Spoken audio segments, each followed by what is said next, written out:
But there's a lot of great options out there that are available. So what are the questions?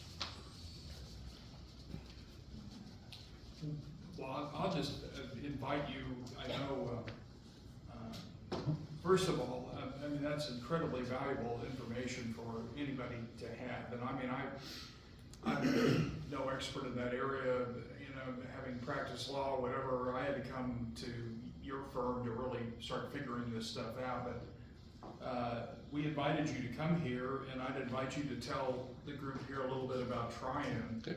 I know I and others here are your clients and whatnot, and you were kind enough to return the favor by coming here to talk to our group. I think you should tell everybody a little bit about Trian, and Okay. how it started and where it is and all that. Well, Trian Financial Partners on March 1st will be 21 years old.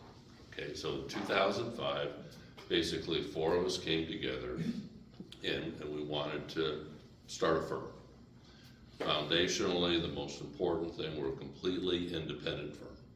So we don't have any affiliation with a bank or a brokerage house or insurance company. There's not the mothership that tells us what to do or what products or services to offer. That independence means that entire world of financial products, services, we could utilize as long as it's in the best interest for the client. That's a big deal by law. We must serve our clients as a fiduciary. So we must act in your best interest. The best interest of the client. The normal standard is a suitability standard that just says if the advisor makes a recommendation, it just needs to be suitable for you. We're credentialed. We're all certified financial planners. It's the highest designation you can hold in the field. That just speaks to professional competency. It's a blessing to be able to serve our clients and to work with them. And the foundation is from a comprehensive financial planning point of view. So what we do is we unpack literally everything in your financial life, from what do you make, what do you spend, what assets do you have, what insurances do you have, life, property and casualty insurance, your estate plan. One of my favorite areas of practice is coaching people through designing a well-designed estate plan.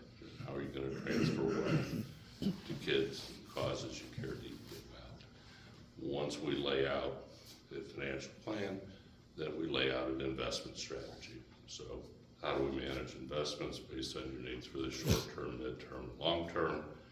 And the most important thing is we meet continually because things change.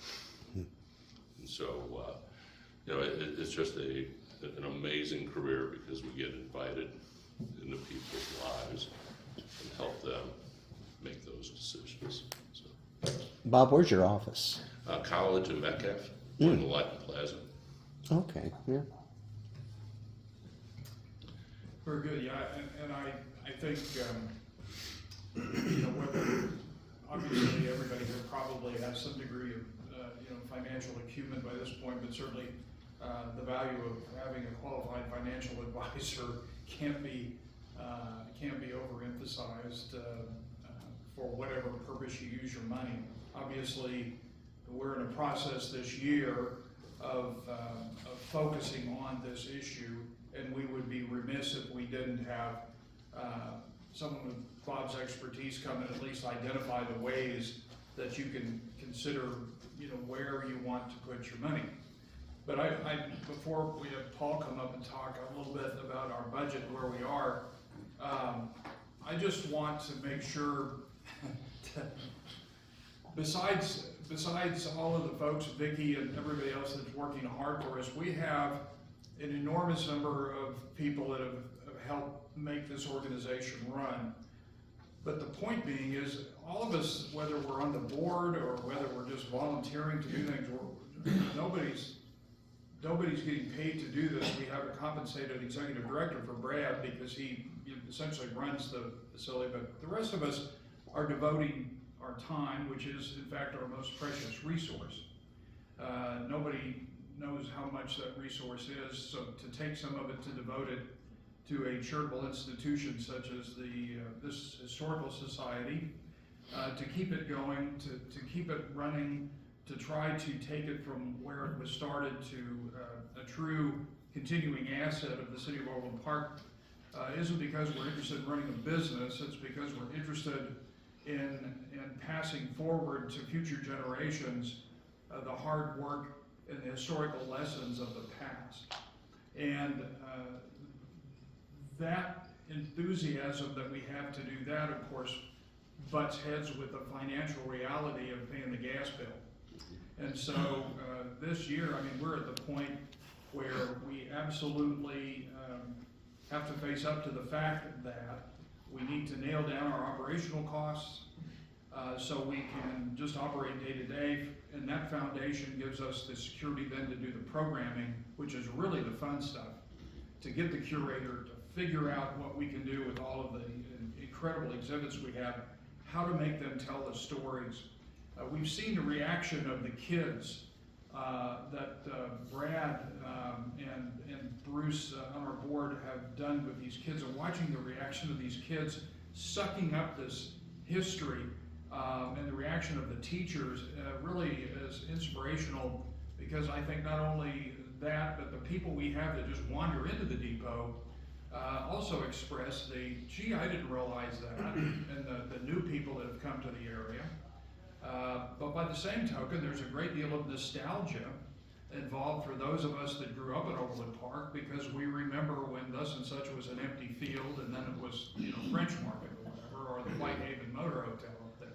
So it serves a variety from the kids that are learning to their parents that are interested in finding out what Overland Park's all about. Maybe they didn't grow up here, the educational institutions, all of these different programs we can have, from the Native Americans all the way up to today. But the first and foremost is we have to pay the light bill.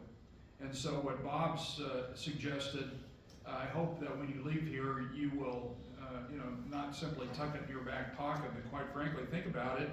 And if you have any questions, get a hold of any of us on the board, or you want to start a relationship with Triune, I'm sure they'd be delighted to do that too, to help you. But those are important aspects.